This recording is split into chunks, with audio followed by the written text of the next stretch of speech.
What's going on, guys? So I think enough time has passed with the little bit of information that we have that we will not be muddying the waters anymore when we start breaking down this case and talking about it.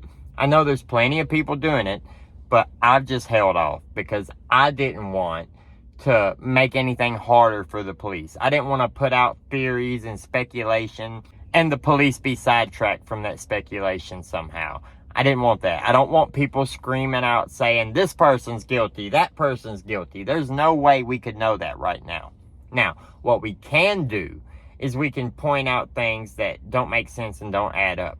Here's why I really changed my mind so far about this case. This is where the police said something that bothered me enough to make me feel like, okay, now I need to start trying to figure out what's going on because I disagree with how they're handling this. Does that really matter, what I feel the police did right or wrong? No, but it matters to me, right? They said that this was a targeted attack. Why is it a targeted attack?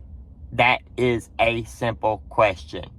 If you can't answer that, then you can't tell me that it was a targeted attack. You can't tell the community that there's no need to worry. If you know that it was a targeted attack, then how is it going to hurt your investigation to tell us who the target was or what the target was and what the motivation for the targeting was? What makes you believe that it was a targeted attack?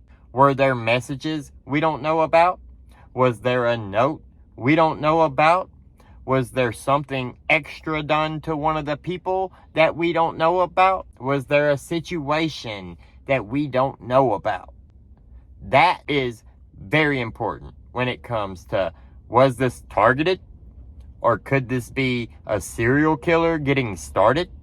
Or could this be just a random attack on a random place that may or may not happen again? How can you sleep good at night knowing that somebody is on the loose that has the ability to come into a home and murder 4 people with a knife by stabbing them while they sleep in their own beds?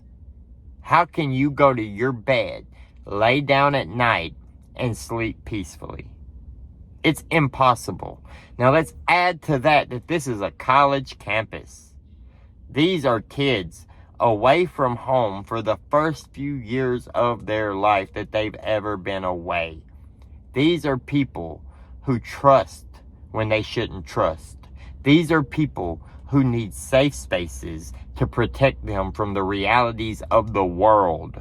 Now, is that bad, good, whatever? I don't care what your politics are. It just is. Are we in agreement there?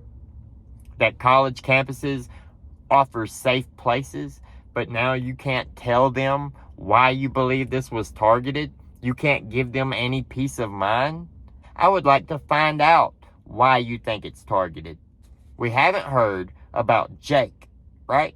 We've heard about Jack. We've been told that the boyfriend Jack was cleared. We've been told that the Jack guy from the food truck was cleared, which I don't fully agree with, unless somehow you have him on camera during the times of the attack somewhere else, or you have somebody who is very, very, very trustworthy to say that they know he wasn't there, that didn't happen, whatever. I'm not so sure about that. Because if you're at the food truck with somebody and you're waiting to go home with them to make sure they get home safely, they call somebody else and then run away from the food truck to get in the car and go home and leave you standing there talking to a stranger. That's sketch, right?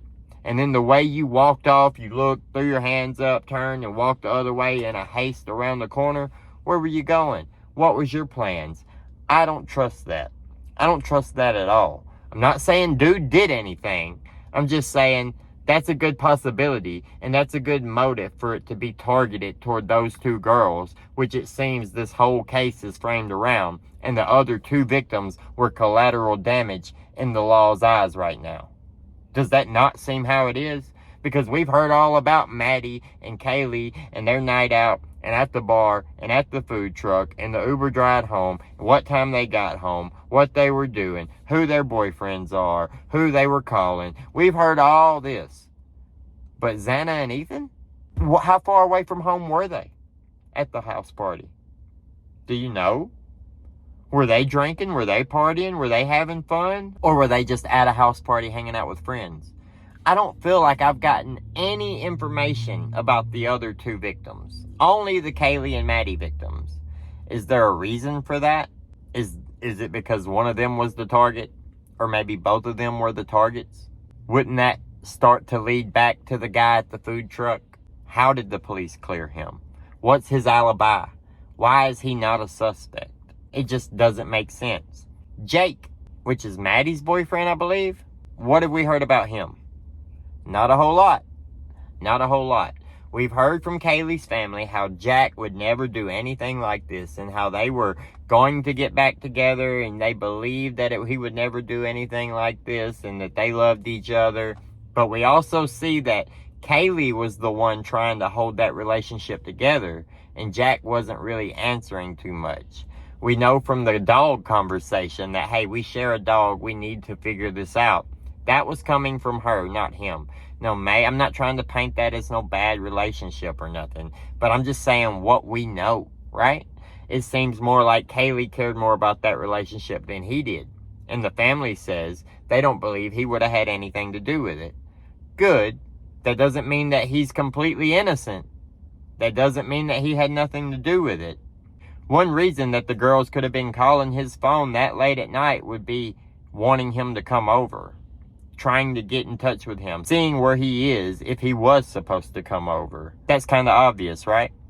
They just, wanted to know where he was. Was he going to make it still? Was he coming? He's not answering for his ex-girlfriend. Let her friend call. Is he answering for her? No. Call again. Then let the ex-girlfriend call again at the end. Then what?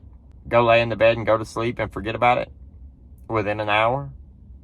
You were waiting for more company to come over maybe, but then you're asleep within the hour and you're murdered within the hour. These things don't really add up.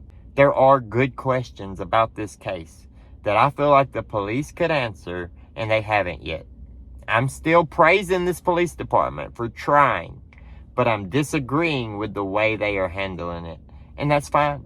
That doesn't mean that they're not doing their jobs. That doesn't mean that I'm doing anything wrong by bringing these questions forward. All it means is that we want answers. We want to solve this. We want to give people peace of mind. We want to get justice for victims. It's what everybody wants, right? Let me know what you guys think. Tell me who you think the suspects are. Let me look into these people. Let me look into what's going on more and more. I want my community's feedback on this, not just my own. I'm going to research. I'm going to answer the questions I have. Let me know what questions you have. Have a great day. Like the video. Subscribe to the channel to see more. We'll see you later.